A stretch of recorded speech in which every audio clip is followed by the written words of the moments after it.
నమస్తే, welcome to prime 9 analysis. గతంలో రాజ్యాలు ఉండేవి, రాజులు ఉండేవారు.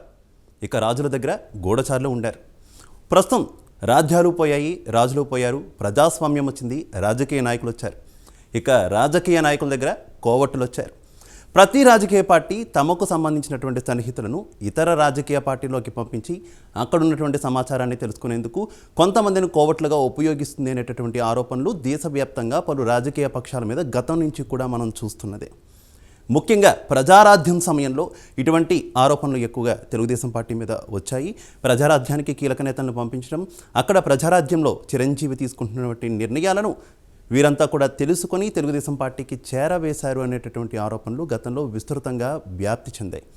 ప్రస్తుతం అదే తెలుగుదేశం పార్టీ ఈ కోవట్టు రాజకీయాలకు బలిపశు అవుతుందంటూ కూడా ప్రస్తుతం తాజాగా ఆరోపణలు వస్తున్నటువంటి పరిస్థితి. ఈరోజు ప్రస్తుతం కేశినేని చిన్ని కొన్ని సంచలన కామెంట్స్ చేశారు. కేశినేని నాని తెలుగుదేశం పార్టీలో కోవట్టుగా పనిచేశారంటూ కూడా వ్యాఖ్యానించారు. ఇవే వ్యాఖ్యలు గతంలో బుద్ధా వెంకన్న కూడా చేసినటువంటి పరిస్థితి. అయితే బుద్ధా వెంకన్న చేసినటువంటి వ్యాఖ్యలకి కేశినేని చిన్ని మాట్లాడడాన్ని మనం కొంత భిన్నంగా చూసుకోవచ్చు. ఎందుకంటే కేశినేని చిన్ని స్వయంగా ఆయన సోదరుడు కావడం కూడా మనం ఇక్కడ గమనించాల్సినటువంటి విషయం. ఏంటి, కేశినేని నాని నిజంగా తెలుగుదేశం పార్టీలో కోవట్టు కింద పనిచేశారా? దీనికి సంబంధించి తమ దగ్గర ఆధారాలు ఉన్నాయంటూ కూడా చిన్ని చెబుతున్నారు. ఆ విషయం తెలిసిన తర్వాతే తెలుగుదేశం పార్టీ నెమ్మదిగా కేశినేని నానిని దూరం పెడుతూ వచ్చిందంటూ కూడా చెప్పినటువంటి పరిస్థితి.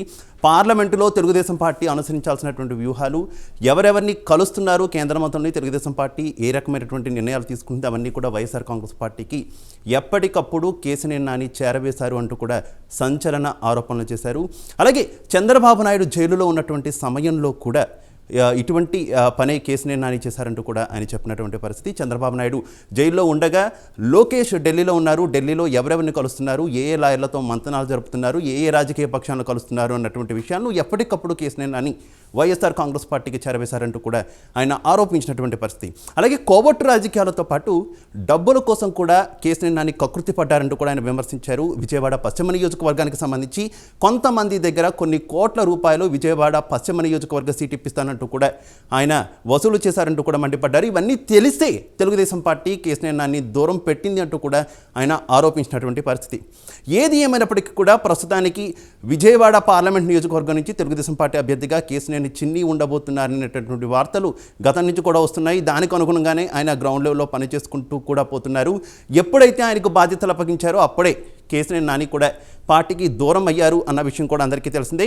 అయితే ఇప్పుడు కేశినేని నానికి అలాగే కేశినేని చిన్నికి వీరిద్దరికీ కూడా ఈ టికెట్ కాకుండా నారా భువనేశ్వరి అక్కడి నుంచి పోటీ చేసే అవకాశం కూడా ఉందనేటటువంటి ఆరోపణలు అయితే వస్తున్నటువంటి పరిస్థితి. ఏది ఏమైనప్పటికీ కూడా రాజకీయాల్లో ఈ కోవట్టులు అనేటువంటి పదం విస్తృతంగా వినిపిస్తుంది. ఇక జనసేన పార్టీకి కూడా చాలామంది జాయిన్ అవ్వడానికి ముందుకు వస్తున్నారు. ఈ నేపథ్యంలోనే పవన్ కళ్యాణ్ కూడా ఆచితూచి అడుగులు వేస్తున్నారు. ప్రజారాజ్యం అనుభవం గతంలో ఉంది కాబట్టి ఎటువంటి ఎవరు వస్తున్నారు అనేది చూసుకొని కోవట్టులు లేకుండా జాగ్రత్త పడుతున్నారంటూ కూడా చెప్పుకోవచ్చు. ఇది ఇవాల్టి ప్రైమ్ 9 ఎనాలిసిస్.